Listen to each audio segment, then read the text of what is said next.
I don't believe this. He's got one day. He's got it. Carl's really grumpy and all stressed because he didn't have the record. We didn't want to play so I won't say it. We didn't want to play a certain record he had lined up because it's rubbish. I know, but you do this every week. Because most of them are rubbish. So that's why we choose up. No, but 30 seconds to go on the track and you're saying don't want to play that. And you're going, oh, it's stressing me out. You're meant to be at our beck and call. We've made you. We've made you. We got you out the gutter, and now you're getting greatest mind in the world Yeah, and all that. that. That doesn't mean you can mess me about. If you were a doctor and you saved me life, yeah, right? There comes a point. In a way, we have, Carl. Yeah. Where were you going? Go on, what were you saying? No, what was he going to say? He was going to say something wise then. No, I was going to say, right, if you were a doctor and you'd saved me life, there's only so much that I could give back to you, right? Okay. What would be unreasonable? What would be unreasonable? Well, you know. Forget doctor, don't forget, because no, the doctor's, that's its job, right? Supposing I was just walking along and I saved your life, I gave you a kidney, or I, resuscitated you, or I dived into icy water. What could I hope from you then before you start going, hold on, what would you be willing to do for me until you sort of got, lost your rag a little bit? Because I was asking too much. So, didn't I know you before you've, sorted a lung out for me? No. I just gave you a lung, for example. Well, I'd be a bit I'd be thinking, why has he done that? Suspicious! But what I love though, Rick, is the idea of you jumping in icy water to save someone, giving them a lung. I can guarantee if someone was lying on the floor screaming they needed your help, you'd affect a foreign accent and go, I know, understand, and run off. Do you know what I did once, right? We went out a few weeks ago, right? And some woman had her handbag nicked, and she was all distressed. He said, chase the fella, Carl. You stop Let's be honest. Imagine Ricky chasing a criminal. Look at his little legs. He'd never get anywhere. He started to run, and then he passed Starbucks or something and nicked him for a short How did this turn on me? Oh, I'm a bad man because I don't give lungs away. No, because no one would want my kidneys or my lungs for a start. Oh, did you chase the criminal then? I did for a bit. He walked. No, you didn't, did you? No, I did a little bit. Yeah, we sort of spread out. We missed him. Where was it, and what was the situation? It was. Did you see a bag get snatched? It was. No, she was sort of crying, and she was running. Some blokes came in, sat next to her, and then just ran off with her purse.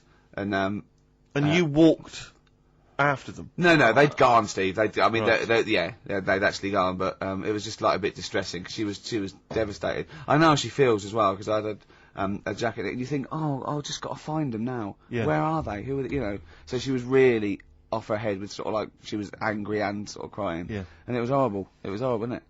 Wasn't it, Carl? He's broken his mic now. Oh, right. Play a record. This is Carl, what are you doing, mate? I don't believe this. There's only 2 weeks to go. These should be special. Carl, play the record. We've asked you to play the record. Like you. Man alive.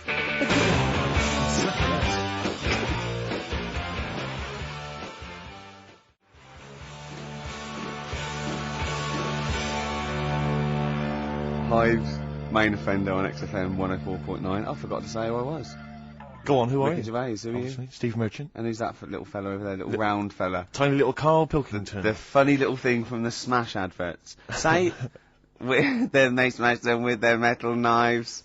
Oh. You do? Yeah, you're right. He does, doesn't he? Yeah. I was asking if I'd seen a rounder head than him, and that's the only one someone come up with. That's the only thing they got up with. Oh, look, you're actually a little bit stressed today, aren't you? Because you had a drink last night, didn't you? I had a couple of drinks. Yeah. I was down at Steve's night. He was doing a bit of DJing. Yeah. Went down the store. And that's why you're all grumpy. What? Did you hear what he just said? What? I was DJing last night, obviously that XFM evening. Yeah. Hour and a half. My friend and I split the time on the decks. Yeah. What was the word you just used? He went down a storm. We went down a storm. Right, 3 girls, I was walking to the toilets during my set. 3 girls went, you are a genius. Right?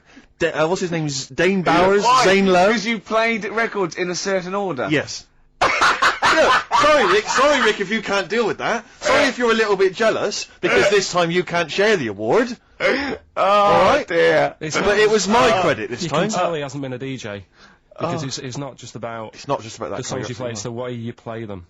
The way you play them, whether it's 33 or 45, very important. Yeah, leave your hand on them as they're trying to go round. But so 3 girls there, charmed by me, they loved it. Yeah. Zane Lowe, XFM DJ and MTV presenter, probably one of the coolest blokes alive. He came up, gave us massive respect. He said, I'm loving your set. He actually used those words, right? There were people coming up, they couldn't believe their luck. It was roaring. We'd stick on a track, people would cheer as it came on, right? My particular favourite, Carl, I think you'll agree, my particular triumvirate, LL Cool J, Mama Said Knock You Out, leading straight into House of Pain, Jump Around, then straight into that current Elvis track that's been re-released, remixed by Junkie XL. I played the original, which I'd already played on XFM before. I'm already there, cutting edge. Yeah. Right? Three old tracks, you mean? 3 old tracks. In a row? Yep. And, well, I think the words that would best sum it up are, I kicked ass. Great. Rick. Alright? Well, I'm going to be kicking some ass today, because I'm going to be shamelessly self-indulgent. And we've only got 2 shows to go, so I'm playing some of the most beauteous tunes in the world. And I was just telling Carl, lined up a Simon and Garfunkel track, Only Living Boy in New York.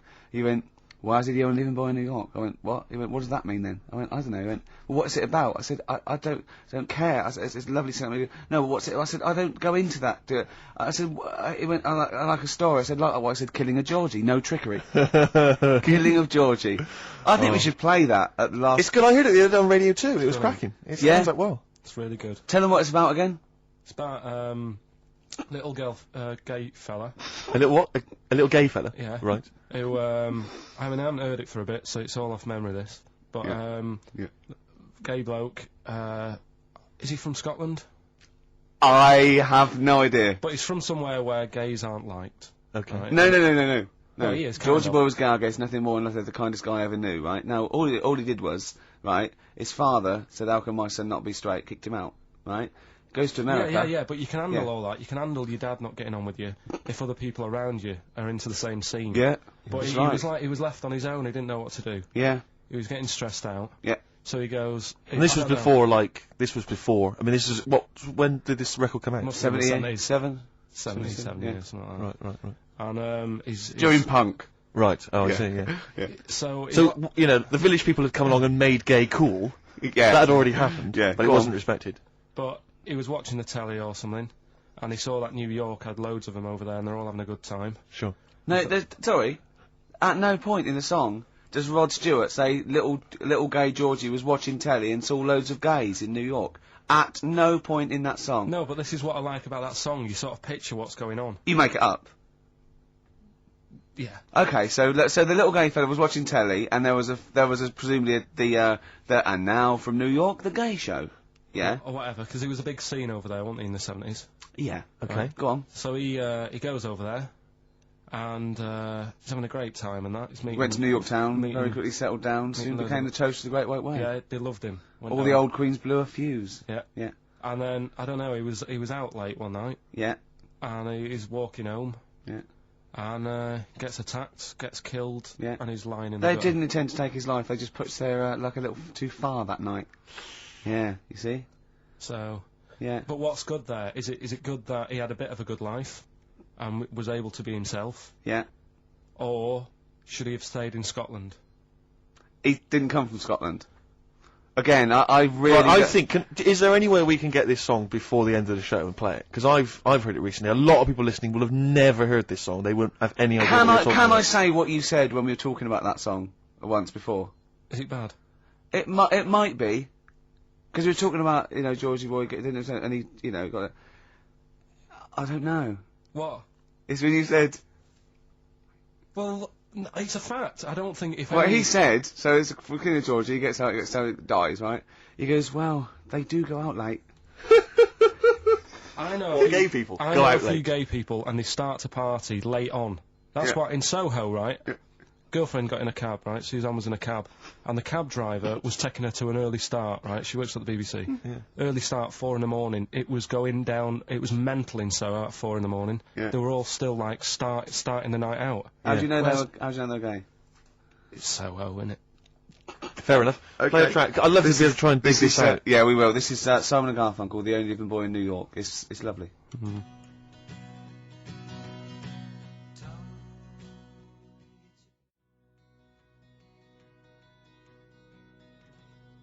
Only Living Boy in New York. Do you like that?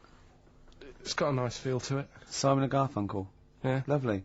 Bit later I'm going to be playing a Cat Stevens track. It's one of the most beautiful tracks ever written. It's called Lily White off Mona Bone Jack On. Look forward to that. We've got Eminem coming up. We've got the new Eminem single as well, and a big giveaway, Rick, lest we forget. I think we should tell them what that is. Do you think so? Yeah, well, we all went to the BAFTAs, as you know, and we thought we could get a good prize out of this, so we got some celebs to sign the BAFTA bag they gave away. It's just a nice big chunky sort of cardboard carrier bag, you know. It's not the value that counts. This is what values it. Read out the sort of names. These are the kinds of celebrity names that have signed that bag. Obviously us three, plus Graham Norton. Yeah. Angus Dayton signed it. Alan Davis, Jonathan Creek, Jamie Theakston, Paul Whitehouse. A lot of comedians, you'll notice. Helen Baxendale from Cold Feet, who's also been in Friends, right? I don't know why that's so exciting. Steve Phil Mitchell McFadden. Yeah. It's an eclectic bag. I noticed actually that Steve's signature is also mentioned. I think he says Steve, aka Phil Mitchell. Which is very nice of him. Yeah. Peter Davison, former Doctor Who. I noticed also that when you gave him the pen to sign it, he put the pen away. Yeah, he pocketed it. They say, whoa. Just his wily Cockney ways. You're not Phil Mitchell now, mate. Exactly. Give us the pen back. Exactly. Simon Pegg, and of course, one of broadcasting's biggest legends, Steve Wright. Oh, Steve Wright, got him to sign it as well. Yeah.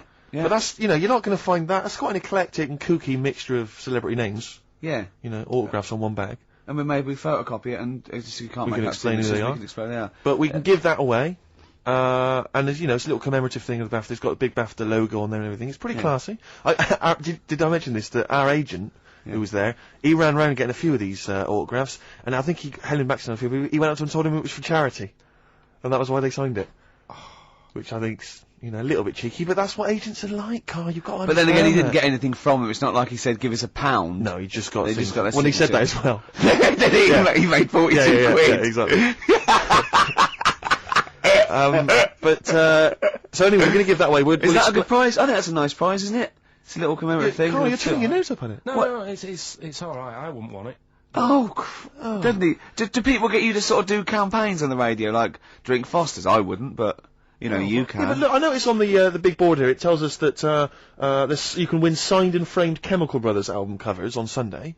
Well, that's just 2 geeks who've signed that. We've got 3 alone in this room. Exactly. Plus, we've got some of the cream of Britain's light entertainment who've signed that bag. I'm appalled by you that you're just so disrespectful of us. No, but it's like how when I went to the BAFTAs with you, and I wasn't really enjoying it. You were I can't. Is that what? No, you didn't tell us this. Ungrateful. There are so many people. You're like a little charity case. You're like, oh, I had chicks queuing up around the block. You'd usually have to. Someone like you would have to write to Jim or Fix It or Esther Ranson to get to meet us sort of people. And now it's on your doorstep. I'm amazed that you didn't enjoy it. Why didn't you enjoy it? You got to walk down the red carpet.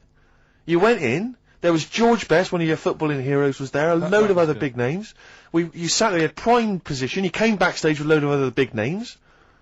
Hey, you had a lovely bit of grub. You were filming this thing for the DVD we're making. That's you, a cameraman on our DVD.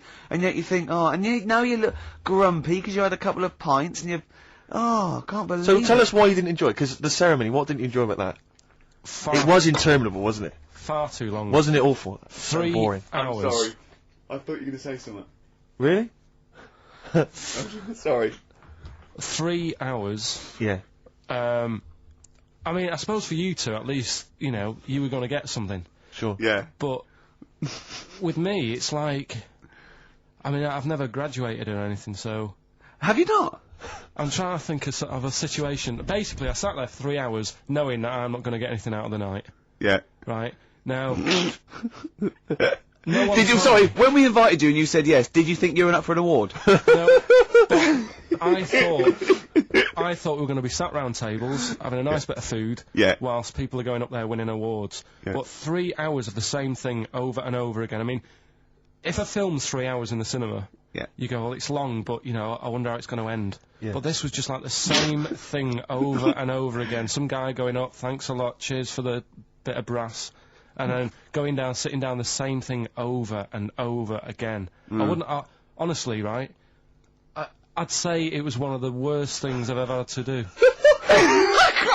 I enjoyed the night afterwards when we did have a bit of lamb and a nice bit of veg and that. That was alright, and I went home and I was happy, and I got the little freebie bag that you're talking about that we're giving away. Yeah.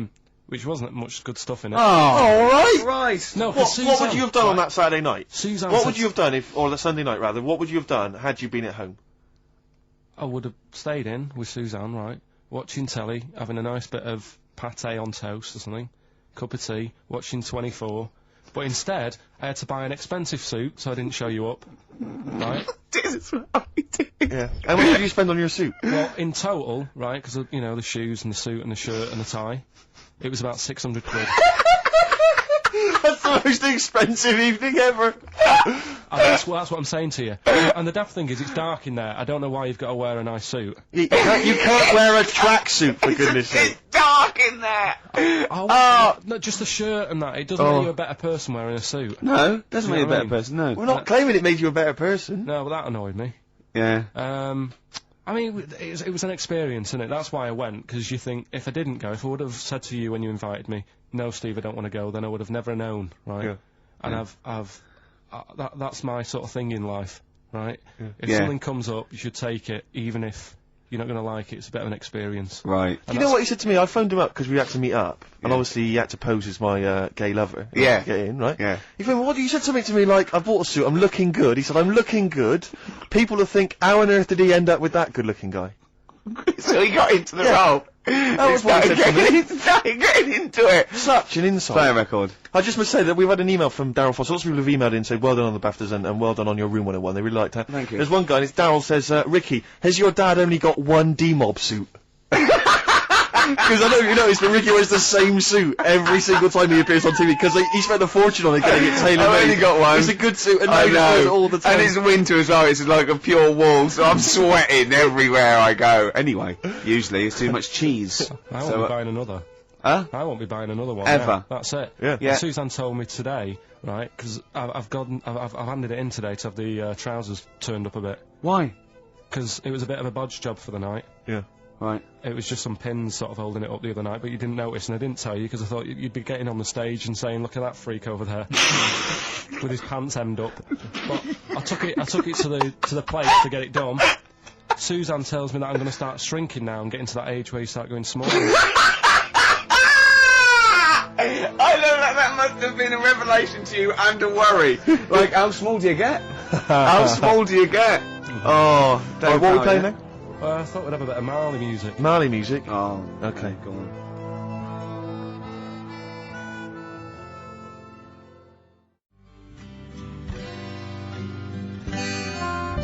Badly Drawn Boys, something to talk about. Well, it's a good job we've got something to talk about because we're DJs on XFM 104.9. I'm ready to with me, Stephen Merchant. Of course, there, Karl Pilkington. How you doing? Of course, you must have been excited at the BAFTAs because we did bump into Dr. Fox. Oh yeah. Pleased with that. Yeah. What was the challenge again? I think the challenge was you had to shout Foxy. Yeah, the challenge was, it's sort of like Jackass, but wimpy Jackass. Karl was our cameraman for the night because we were doing the making of sort of series 2 where we've filmed ourselves sort of writing it and doing bits and pieces and going to awards on it. And it's on me, and my challenge, which I think, was it me that set my own challenge? You did. I had to shout Foxy and get him over. Yeah. And I bottled out about 5 times. I just thought he was talking to someone. Yeah. I just thought, and then I did it, and where's the victory in that? Yeah. I shouted Foxy, and he came over and went, alright. I think, where's the victory? I remember Jackass, they dive off buildings and things. I was a little bit taken aback though, because even though he was joking and mucking around, he was swearing. You don't expect that from Foxy. Oh, behave. He was off Oh, duty. no, he And was. I mean, he's more than wrong, but he didn't expect it to, because he seemed like a lovely bloke there, but he has got an enormous head. I mean, I'm not gonna. But I'm I've not got a problem with disrespecting that. him. I think he's a lovely guy, but Yeah. his head is huge. But it's in proportion with his big body as well. He's a chunky wombat of a man. True enough. And so am I. It was a problem getting him on screen. Sure, because of the huge head. Yeah. I was struggling. No, I know. Well, I know that Popeye people have worries about that. They had to get special lenses. Yeah, yeah. I love the fact that us 3 freaks can take the piss out of anyone. Stop there though, Rick, because I was on TV briefly. There was a thing about The Office on Top 10 TV Bastards on Channel 4, and I appeared on there briefly talking about the show. And there's this girl who's a girlfriend of a friend of mine, and she's I saw you on TV last night. I went, yeah. She went, I'll tell you this, you're better looking on TV than you are in real life, and that's good for you. And I was like, oh, I don't know if that was a compliment, because it's like... Definitely not. Well, I'm not on TV, so it's not beneficial in any way. Yeah. But that's like... Right, you have to step out of the TV. But that's like saying, I normally find you pretty repulsive. Yeah. My opinion changed slightly last night because you were on the box. Yeah. And I didn't know, it sounded like it was a Through compliment. through the aid of a different... Yeah, through the aid of lighting and appearing like for 12 seconds on screen in small doses. Oh, God. You thought I wasn't as bad looking as I am in real A lot life. of people have phoned in and wondered if you are morph grown up, because they've seen a picture of you on the website. Do you mean me or Carl? Karl. Right. Yeah. What do you mean? No, because people have seen you next to a picture of Morph, and it's if you draw honestly, Carl, if you lay you down and draw around you, it's exactly the same shape as Morph. Yeah. Or the Pillsbury Doughboy. Or, yeah, a gingerbread man. You do look like a gingerbread man. That's great. Oh, I love Carl. We think you're brilliant. We like looking at you, talking to you, hearing what you've got to say. We think of you, don't we, in the week sometimes? Rick, I had a bit of good news this morning. Go on. And I don't mean this in any way. I'm sure it's an emotional thing for her. But in the Sun it says that Dido, her wedding's off. Right. Just thinking, ding dong. Because for some reason, I don't know what it is, I was having a chat with my mates, I've always been under the assumption I could pull Dido. Because she's quite ordinary. Do you know what I mean? She looks a bit ordinary. She's quite an attractive one, but like... Would that be your opening chat-up line? You look quite ordinary. Dido, I don't think you could probably get anything better than me, because you're not too hot yourself. Exactly. My name's Steve Merchant. Actually, what I'd do is I'd go, right, I'm not going to meet you in the flesh, but I'm going to send a picture of you on video. Yeah, this is me on Top TV Masters. What do you think? See what you think. Yeah, and if you think it's good, well, I'm certainly no worse without the lighting and makeup, so don't worry about that. Exactly. Oh, Dido. Have a little bit of Bowie. Have a little bit Bowie. What was your thing about Dido? That she's like a kind of... She's a bit like a receptionist. Who got up and sang once, because she knows karaoke. tunes, and a bloke came up, hi, I'm Gridlin Records, I'm thinking of releasing the CD, and it just goes mental. Exactly. Everyone buys it. Yeah. Which is good though, isn't it? But she should be doing photocopying or filing, do you not think? Just the way she looks, she's got a very kind of suburban the look. whole look thing annoys me. Do you know there's another pop stars thing starting? Yeah. Like, it's going on in Ireland, apparently it's Ireland's version of it. Okay. And today it was like, you saw all these kids rushing in, there was fat ones there and ugly kids, and you're thinking, it's sad and everything, they might have a good voice, but they've no chance, right? And there was a woman there who looked a bit like Brittany, and the bloke, straight away, before even hearing the voice, Brittany looking like over there, go and get her in, give her a ticket, she's through to the next phase. And it's just annoying. Dido isn't beautiful, but she's nice enough. Do you know what I mean? Well, yeah, that's why she's fine for me. I mean, I mean, my standards are quite low. So, do you think Steve should go out with her then? I mean, that's what we're asking you. Do you think he should? Yeah. Okay, so a little bit of Bowie. Thanks, Carl. Try and fix that for next week.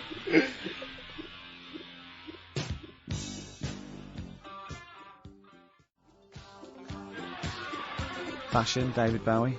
We were doing a bit of voguing, sort of cross with body popping there, weren't we, Carl? Yeah. Played that last night, Rick, during the set. Yeah. That was described by Zane Lowe as one of the best sets he's ever seen. Well, he didn't say those No, but I think Zane just sent an email and said he's giving up because there's no point. Yeah, exactly. When he hears stuff like that, he said, I thought I was a DJ. Yeah. After seeing Steve Merchant, I'm obviously not. Exactly. Yeah, exactly. No, so, yeah, Big Boy Jim was down there. Yeah, and Big Boy Jim was going, wow, you know. I don't know what I'm thinking. Yeah. But I like the idea, because you know, Fatboy Slim did Brighton Beach, didn't he? And he had like 20,000 people in Brighton Beach. Yeah. And everyone was loving it. Just the idea of me down in Weston-super-Mare doing the same. With 86 people. Have you ever seen that thing, karaoke challenge on Challenge TV? Yeah. It's great, they're all doing it, and it's sort of like, Jonathan, what's his name, from Bread, Morris, and all those sort of, people there. And the camera pulls out, and there's about 8 people there. Yeah, but what I love about karaoke challenge is it's not even night fever. Do you imagine that? I mean, talk about... Wow. Oh dear. We tried to get on that once, didn't we? On Karaoke Challenge? Yeah, when we were doing that comedy we lab. were going to do it in character, yeah, wasn't we were I? going to do it, yeah, as David Bowie. So we'd have a little bit of footage, but... Yeah, that'd be great. Yeah, they wouldn't even let you on. That was terrible. That was how minor a celebrity you were at the time. I remember once, right, this is how sad we were. We tried for about an hour to get on the Chris Moyle show. They were doing a competition. He was doing this competition. It was about golf, wasn't it? So it was like things with, you had to think of a song title, but you had to make it into a golfing pun. And people were calling up and going, no, what about Drive by the Cars? He was going, Drive by the Cars, very good. And it was like, things like, you know what I mean? Things like something T and that. And I wanted to phone up and go, hello, Chris Miles. Yeah. What about, Spandau Valley Golfy? Just me. And I was just like, we tried. I was just about 30 quid just to get on and do something stupid. How pathetic. And they wouldn't even let us on. What were the others? It's a good game, that. What? Oh, God. Phone in if you've got any amusing puns on songs and golf. Yeah, please. What did you say? What was it? A Spandau Valley Golfy. Yeah, do you like that one? It's a good little game. Yeah, you're thinking of what you're doing, Carl. You're thinking on the radio. That's what you're doing. It's a first. You're actually broadcasting thinking. Can we just be quiet and just listen to Carl think? Yeah. Oh. Anything? Got anything there? Any golfing puns? You know, some people say, Carl, it's impossible to catch yourself not thinking. Now, I reckon if there's one man in the world... Hole in my shoe, that fella in the young ones. Hole. And there's one on a golf course. He's got a little... Has he got a little cold as well? Cause you're... Yeah, well, I was telling Steve before I went on the tube last Saturday night. Yeah. Kills me.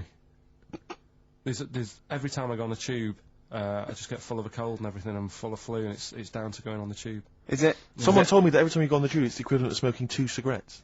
Really? Because of the sort of gunk and pollution down there. And have you heard the other one? And I always smoke 2 cigarettes on the tube. Yeah. These are my nerves. Yeah. What's the name one about the oh, you go. all like the hairballs that are in the tubes because of like people stood on the platform, trains go whizzing past at high speeds, right?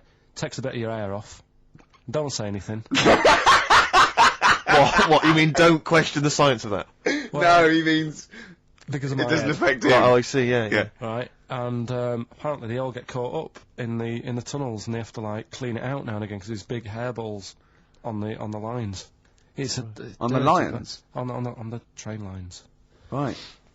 Yeah, it's a terrible place. So that's why I'm all bunged up. And that's when you came in today. I was like looking on the websites to see how much badness there is down in the tubes. Yeah. How much badness is there? Oh, loads. Is there a lot of badness? Loads. If you know how much badness there is on the tube, call in 08700 What sort of things did you find? 1234. How much badness is there? It was just about, you know, the germs, how there's no fresh air, and that's why I was asking you about people committing suicide on trains and that, how often it happens. And apparently 2 people a week.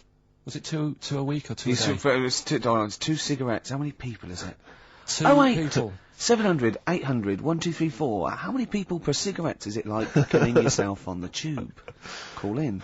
2 people a week try and kill themselves or something. Right. On the tubes. Really? It's bad, that, yeah, it is. Terrible. Should we play a record? If you want. Have we got the big new Eminem single? No, I was going to... we'll tease them with that. We'll play that a bit later. We are going to play it, though. We're going to play the new Eminem single. We will. Plus, obviously, we've got this big celebrity bag to give away as well. Oh, yeah. Let me just do a quick... Well, no, let's play a record. Explain the competition after that. Doves? Doves would be good.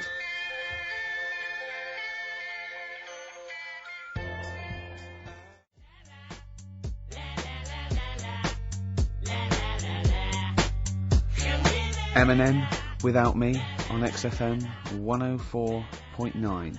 I'm Ricky Gervais, with me Steve Merchant. Hello there. Little Karl Pilkington. Into the last hour, 3 hours of broadcasting to go, Karl, for us. 3. Yeah? What are you going to be doing while 3 we're Musketeers. Because you'll obviously still be working here. You have a day job, don't you? What is it you do exactly? I make stuff. You make stuff? What, like furniture? Promos and stuff. Oh, right. Sort of a bit of in-talk there, but basically like little trails for the station. Yeah. Yeah. That's what I do all week. Yeah.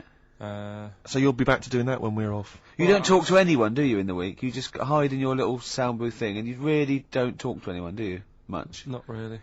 No. I mean, you know, you might call up. Yeah. But no, I keep myself to myself. Yeah. Then you don't get bogged down in the office politics and stuff. Yeah. Is there a lot of office politics here? I don't know. I don't get involved in it. Oh, yeah. Proved your point. So when we're away and we're like out of action, who other than Suzanne, who will you talk to of the day? How will you get a sort of feedback from the world? How will you get sort of like input and? I always, if ever I've got like a question on anything, the internet's sat there and I can just go online and find out. The internet is good. It's brilliant. But it's not all verified. What do you mean? It's not all verified. It's not all necessarily factually accurate. Anyone can put things onto the internet. It's that it's freaks and things that put on things one, right? like. Here's one that I read in the week. Right? Go on. About this woman. Yeah. She was a bit of a punk, and to get her hair done like she wanted it. Super glue. Right. No. She got lard. Apparently, it's a popular thing. You might know. Put lard on your head. Yeah. And you put it in the oven. Now.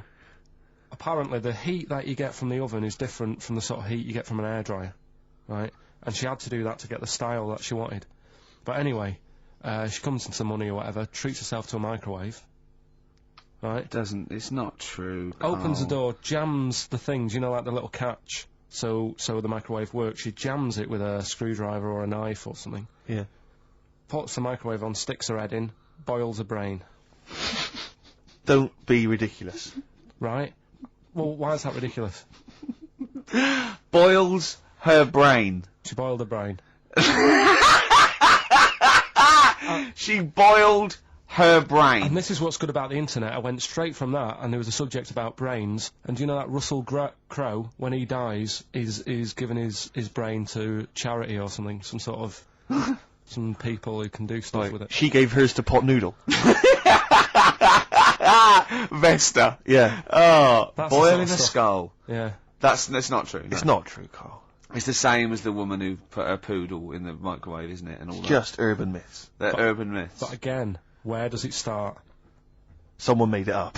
Yeah. For a laugh. They're just too convenient urban myths. Everyone you can tell an urban myth's not true because it's always this happened to a mate of mine, and when you say what happened then, they go, don't know, that was it. Was it? Was that it? Was it? Someone boiled a brain and that was it. There was no more story. Well, were there any dates, locations, times? I think it was in Belgium. There's that one that a bloke, right, was going to get a phone call at 4 o'clock to find out if his business was, okay, right? And if he didn't get the phone call, he knew he was broke, destitute. So dead on 4 o'clock, the phone didn't ring, so he went up to the roof of his office and he jumped off to commit suicide. And as he was passing his window, the phone was ringing. Oh no. Carl, it didn't happen. Didn't happen. Think it through. Think it through. Who told that story? Who told that story? As he hit the pavement at 120 miles an hour. He's the only person who could have known that series of incidents. Also, why didn't he wait? Dead. As his life's at stake, why didn't he wait till 5 past? I'm going to give it 5 minutes, just in case. In case the lines are busy. Yeah. And what sort of bloke goes out, I'll call you at 4, okay, if your business, well, call me anyway. No. If I don't call exactly 4, then, no, you commit suicide. Commit suicide? I would, because if I don't call at 4, that's the end of it. Well, call me anyway. No, that's not the way I work. Why can't you just call me and tell me the other way? Well, I'm telling you how I do it. If you're bust, I don't call. Can't you just call to verify in case something goes wrong? What if it's engaged? It won't be engaged. Just commit suicide at 4, please. It didn't happen, Carl. The other one, right? A bloke, right? He's on a train station, and I'll tell you how I heard it. He's waiting for a cruise station, and he shits himself. As you do. And so he goes, my train's in 5 minutes, so he runs across to Millets, and goes, quick, Levi's, 36, the bloke just puts it in a bag, he runs onto the train, he goes into the toilet, takes his, trousers and pants off. His soiled trousers yes, and pants. Throws them out of the window, I won't be needing those again, cleans himself off, open the bags, it's a jacket! Oh. No, it didn't happen, Carl! At what point did he go into it and go, quick, Levi's 36, and the bloke went, sorry, Levi's 36, what, a pair? No, shall I wrap them? Them? It, shall I wrap? Just wrap whatever it is. Do you want to look? No, I'm not looking when you're putting it in the bag, please. Right? 36 way stories, don't say anything. I've told you 36 Levi's, and put it in a bag and charge me for it. Yeah. I don't want to discuss it further. Yeah. There was one, here we go. There was one about a woman whose husband died, and she had him cremated. Yeah. And made like a little egg timer out of him. Mm. And she said, I did that so it can still help around the kitchen. Well, that might be true. That might be a joke. That's quite sweet. That might be true. That is true story, again. It was all... No, not again, because the ones I just told weren't. Nor is the boiling the brains in a bag curry microwave head story true. Yeah. They're too convenient. Will you be buried or cremated? What? Will you be buried or cremated? I don't know. Cremated. I imagine. Like you, Steve? I don't know. It's out of my hands. Yeah, I haven't thought about it. I've not thought it through, and I don't care either way. Have you heard the one about... Sorry. I'm just worried that we're getting into a macabre world now of ashes, boiled heads. I think we should play some music, let people just calm down. Levi's. Just think about some of the urban myths they've maybe heard, assess them, maybe they are absolute bollocks. Yeah. And they can move on from it. Well, it's just that, the death thing, right? Yeah. there was an argument on there about, do you know that Twilight Zone or whatever it was, Tales of the Unexpected? Oh, yeah. Where the woman got buried alive. Yeah. They were saying how, like, years ago, they bury people thinking they're dead. Yeah. And they've recently, like, dug coffins up, and then the people who were in the coffin weren't dead. They might have just been, like, in some sort of deep sleep or whatever. And they've lifted the lid off. Yeah. And there's scratch marks on the thing. Yeah. And that's pretty scary. And Makes you think. I mean, I hope they check these days. That's all. I'd like to play a beautiful song now by Cat Stevens called Lillywhite. It's lovely. A song for the lovers room? Yeah. Big Sal.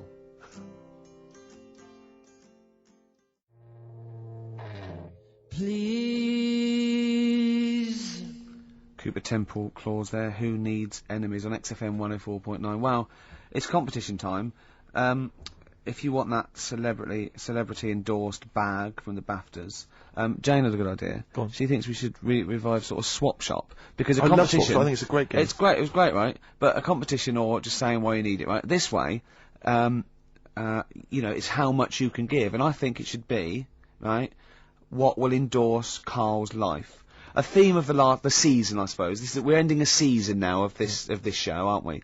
And one of the big themes is really develop Karl, enhance Karl. Rejuvenate him in some way. What do you think Karl would want? Have you got something he'd love? It can be battling tops, you know, and you've got to say why he'd love your old battling tops. It can be a book. Sorry, what's a battling top? Was this something you used to take to school, like, with your hoop and stick? No, it was a little and your game. baked potato? It was in the wrist action. And Go on. it was like little tops, right? You'd have 4 players, right? You'd wind it around like with cotton, right? And hold a little, I'm getting excited thinking about it. I don't know what you're talking about. No, I know, I'm getting overexcited. It was just battling. Was this something like... And you pull it, yeah. I've had And it one. goes mad. Don't send one of them. I've had one. Don't give any clues. It can be some educational, it can be some personal to you that you think you might enhance. So, the competition is, basically, if you want that bag... So let's just explain what the bag is. It's one of these sort of cardboard giveaway bags that we got at the BAFTAs. It's got a nice big picture of the BAFTA logo. We got it signed by Graham Norton, Angus Dayton, Alan Davis, Jamie Theakston, Paul Whitehouse, Helen Baxendale, Steve, Phil Mitchell, McFadden, Simon Pegg, Steve Wright, obviously the three of us. And, you know, it's just a nice little sort of, you know, if you like kind of autographs, or if you're an autograph hunter or whatever else, or you just like the bag. Or you like the show, you know, or you then, want a little piece of Karl. Or you you want bit to of history. give Karl something, a bit of yourself, or Exactly. to enhance his life. So let's get it straight. So it's something that you have. It doesn't have to be very expensive. It doesn't have to be necessarily a worthy thing. It could be something you've made. Karl has to go, I want that. Something that enhances Karl's life in some way. Something that will make his life a little bit more special, a little bit better. Yeah. And this is a write or email only. We don't want your phone calls on this because we're just too lazy. So what can make Karl's life a little bit more special? And we'll give it away next week. So you've got a week to email or write in with your suggestions about what it is that you'd want to swap for this this celebrity bag. Is it karl@xfm.co.uk? Yeah. Or you can write XFM, PO Box 1049, London, WC2, H7XX. Yeah. Give them out again, Rick. Sorry, you ought to maybe mention something like, you know, Gervais bag. Oh, I think Karl Swap Shop. Karl Swap Shop. Or, Well, let's not confuse it. well, it's just good to have a good name. Okay. What are you thinking? Is this going to take as long Is as this the thinking golfing on radio puns? again? Is this thinking on radio again? Alright, we'll just do So, that. hang on, it can't just be Karl@XFM. Is it not Karl.Pilkington? Yeah, with a K. But the thing is, why are they emailing me? Because I'm not taking any bribes. They've got to send the stuff in. No, Of course they haven't. they But as 100 people send something and you send 99 back. No, I won't send... Oh, yeah, I see what you mean. Yeah, no, they just email or Leave write it in to with a us. suggestion. Oh. Make sure that you mention who you are if you're emailing and leave a telephone number as well. We need a telephone number, we've got to call you back. Let me give you an example. I like the bag. I want the bag, right? I think this would enhance Karl's life because I am sending a Feng Shui book. Something like that. You know what I mean? I am sending Karl a teddy bear. You have to explain why, though. Obviously, Yeah. we can. Why you think it isn't, you know? This And is it can getting be- so it much can more be- complicated than it needs to. I'm bored with it. It was such an easy idea before. Throw the bag, well, burn the bag. Give out the Burn addresses again, the Rick. bag. Okay. It's XFM, PO Box 1049. That's easy to remember. London, WC2, H7XX. And the email? I can't remember. Karl.Pilkington@xfm.co.uk with a K. With a K. Alright, well done. Yeah. Man alive, that was exhausting. Any I'll tell you clues, what, Karl? What would you like? What would you like? I really don't know. I honest to God, I can't help anyone out here. No. You just see something you like when you see it. Well, there might be something out there that I don't know about, and yet it is. I'm sure there is. Do you know what I mean? I'm sure there's something out there you don't know There's about. things in this room you don't understand. No, but Okay, look, we played it before once, and I know you were charmed. Yeah, by I it. love I'm a this. big fan of this. This is Absolutely from love Amy Mann's album Bachelor No. 2, and this is Red Vines playing.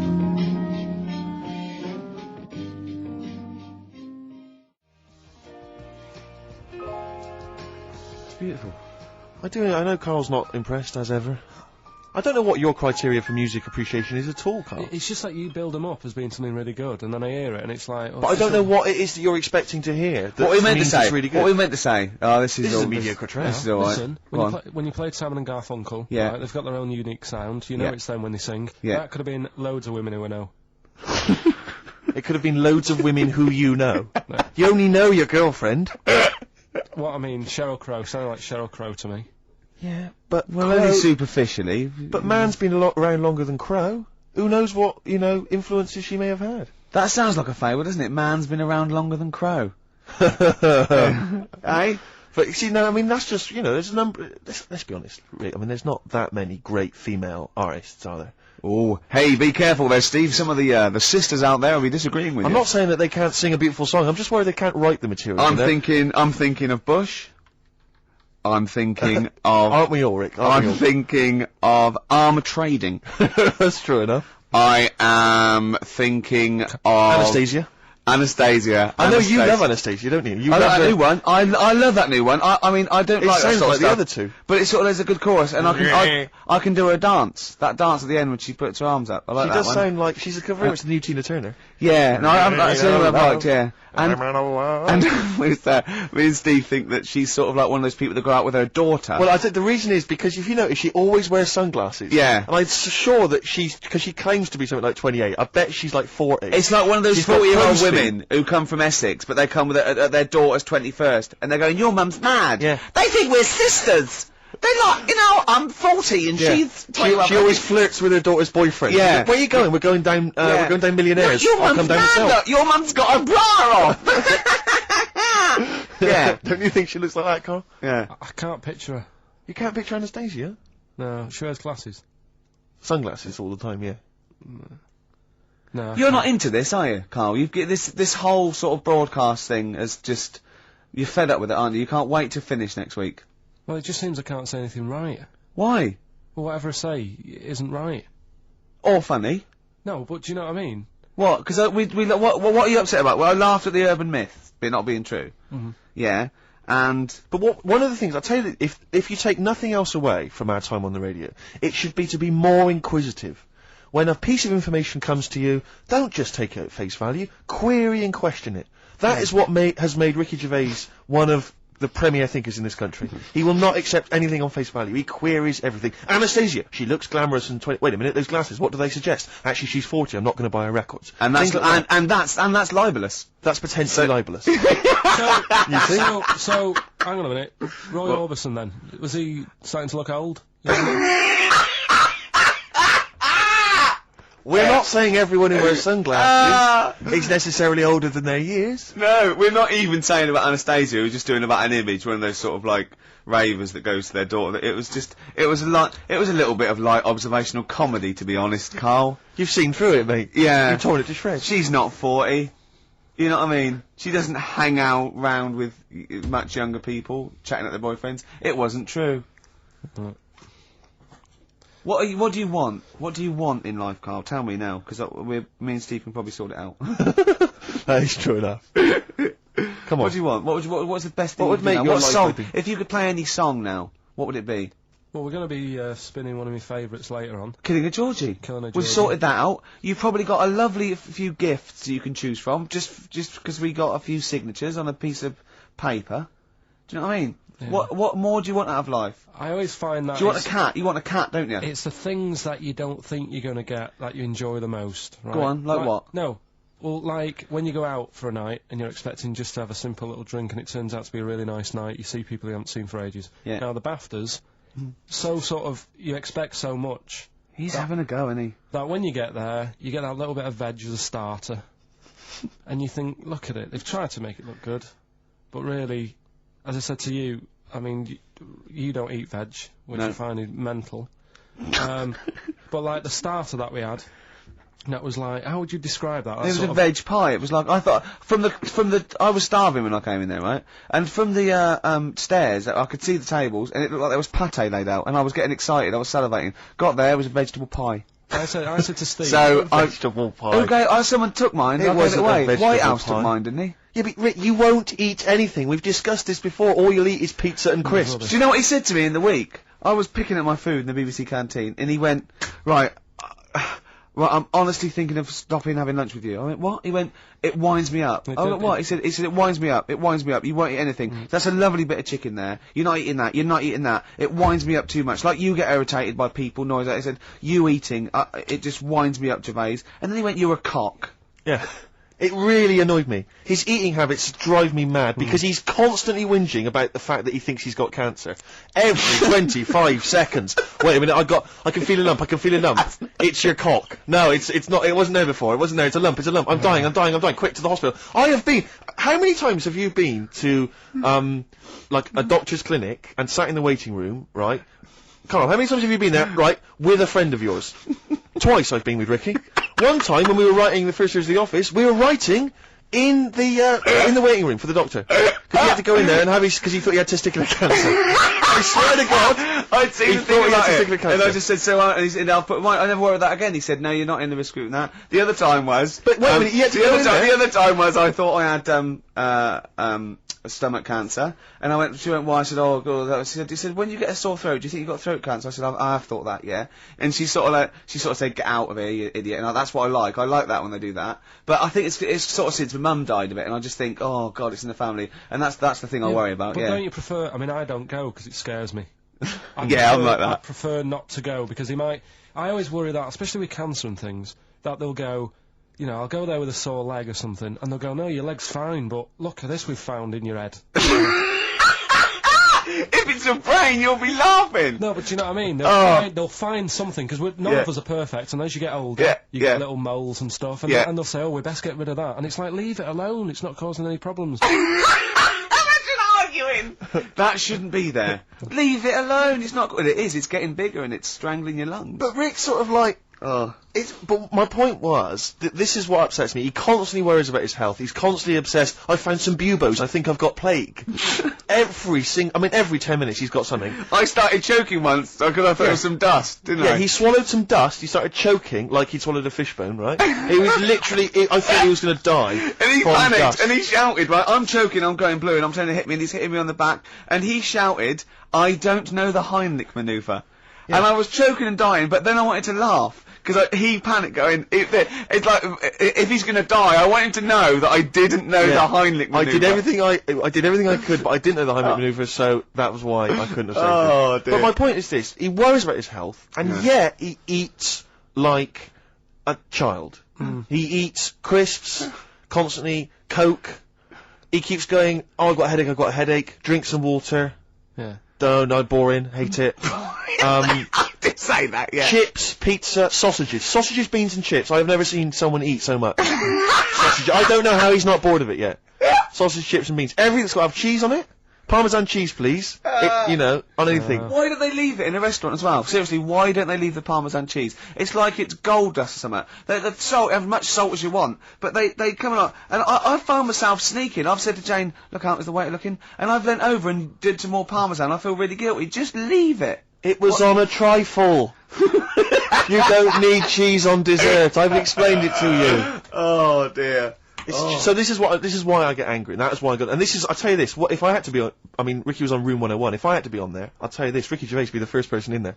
He'd be straight in there, man, because I got a list as long as you are. What did you think when I said, annoying people, like making noises? Unbelievable. So, you talked about, annoying noises, and that, people that make noises that are annoying. He is the most irritating man I've ever met, and I swear to God, I don't mean that as an insult, you really are, because you go out of your way to be insulting and irritating. Thanks. That's fine, but you'd be straight in there. Yeah. In fact, we should do this next week for Carl. We should draw up a list of Carl's hates, what he'd put in Room 101. Oh, Think about that next week, That Carl. is genius. Next week, so we got the competition, we've got Carl, I'll tell you what, let's play a record and do White Van Carl. Yeah. And just let's slam dunk this mother. That's true enough. What are you going to play? Some Alpine Stars. Okay.